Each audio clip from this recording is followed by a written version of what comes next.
Today we talk about how can you enable this sign or know how you can do that on your Microsoft Edge app. So all you have to do, so you just go down, click here in this sign down here, and you just click on it here.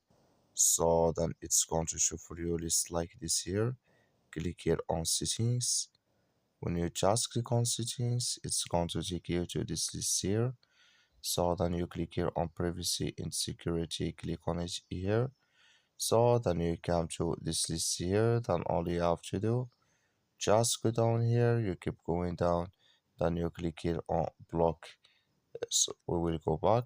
So you click here on block opinion external apps, just click on it, click here in this sign.